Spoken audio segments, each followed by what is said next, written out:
U.S. orders Russia to close consulate in San Francisco. Washington. The Trump administration on Thursday ordered Russia to close its consulate in San Francisco and 2 diplomatic annexes, in New York and Washington, retaliating against Russia's order for the United States to reduce its embassy staff in Moscow by 755 people. Secretary of State Rex W. Tillerson informed Russia's Foreign Minister, Sergey V. Lavrov, of the tit-for-tat move in a phone call on Thursday morning. The administration took pains to say the move was purely reciprocal, and was not designed to further escalate tensions between the United States and Russia. But, in a statement, the Russian Foreign Ministry said Mr. Lavrov expressed regret at the escalation of tension in bilateral relations, and said the Russian government would study the move before deciding how to respond. Mr. Tillerson and Mr. Lavrov are expected to meet during the United Nations General Assembly next month. In the spirit of parity invoked by the Russians, the State Department's spokeswoman, Heather Nauert, said in a statement, the United States would require Russia to close the 3 offices by September 2.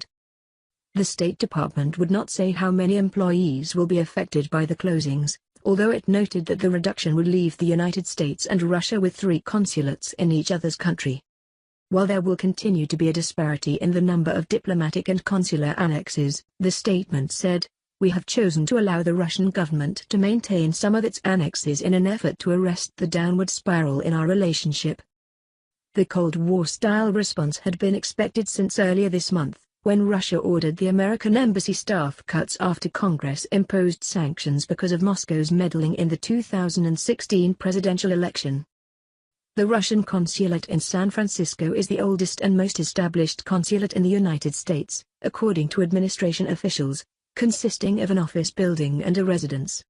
The 2 annexes housed Russian trade missions. But the State Department's response seemed calculated to avoid deepening the rift with Russia.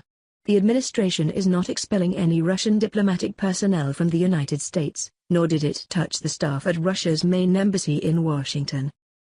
It is an important and needed response, but it is not proportionate, said Michael A. McFaul, who served as ambassador to Moscow during the Obama administration. The dismissal of 755 employees has a much greater impact on our diplomatic operations in Russia than this action has on Russian operations in the United States.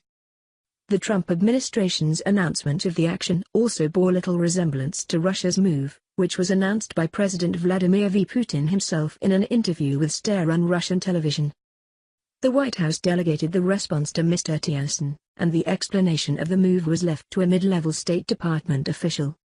President Trump expressed gratitude, rather than anger, toward Mr. Putin when was asked about the Russian action to reduce American embassy personnel in Moscow. I want to thank him because we're trying to cut down the payroll, Mr. Trump said, and as far as I'm concerned, I'm very thankful that he let go a large number of people, because now we have a smaller payroll. Mr. Putin's move was a delayed reaction to President Barack Obama's expulsion of 35 Russian diplomats and his seizure of 2 Russian diplomatic compounds last year.